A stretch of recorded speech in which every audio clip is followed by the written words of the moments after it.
The next effect we're going to throw on is going to be an EQ. We'll click on that, and then we'll drag it to be after the filter and before the compressor or the chorus.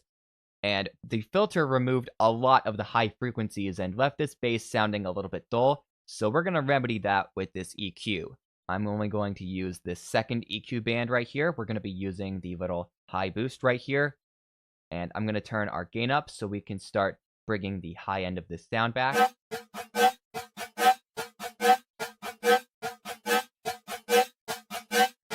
I think we can probably go for about 7 dB right here.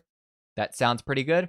Let's also go over to the frequency, and we'll push this further to the right because we don't want to boost the mid end of the sound too much. We only want the high end.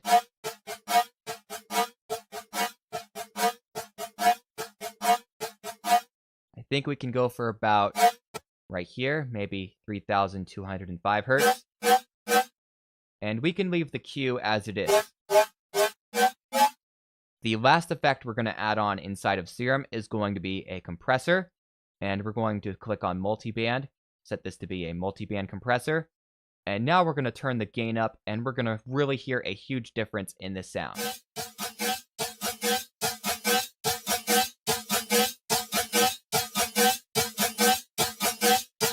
I think we can go for about 11 dB on the gain. And you can hear the multiband compressor is really doing a good job of making this sound more aggressive and full. So we've got the main core elements of this sound down, but you may be wondering why it doesn't sound quite as full as the sound that I played earlier. Well, we've still got a couple more things to do.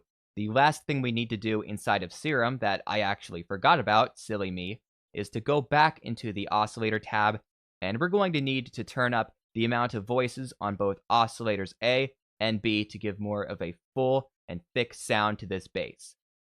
Let's go over to the unison for oscillator A. We're going to turn this up to be 5 voices. And you can already hear that this sound is more full and thick, and it has more stereo presence because we've got more voices playing at the same time. But one of the problems with this is that now we've got the sound playing a bit different each time and having different stereo phases. So to fix this, we'll go down to the phase, we'll put this down at 0, and we'll do the same thing for the random knob. We'll put this down at 0%. So now the same sound is playing with the same stereo phase every time. Let's also push the detune knob down a bit, down to the left, because if you have the detune too high, your bass starts to sound really funky and weird. So let's go over to the detune, and we'll just push that back.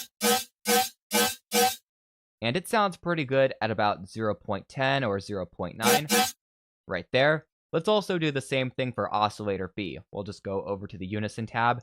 Let's also increase this to 5 voices. We'll go over to the phase and the random knobs, and we'll push those down to 0 like we did with oscillator A. And we'll push this detune knob back. I think it sounds pretty good right here at 0.13. So now we've got a much thicker and full sound for our bass with a heavier stereo presence. And before we move on to our external effects, there's one little trick I would like to show you guys inside of Serum. Let's go over to the global tab, and I'm going to go over to the width, and we'll turn this down a bit, because sometimes you might not want that full stereo presence to your bass. You might only want a little bit of stereo just to spice things up. So you can hear that with the width at 100. The bass is fully in stereo, and if we put it down at 0, the bass has been converted to be fully mono. So let's find a good middle ground. I'm going to push this little button up so it controls both the left and the right channels. And I think we're good at about 56 or 57. That gives us just enough stereo information in our bass.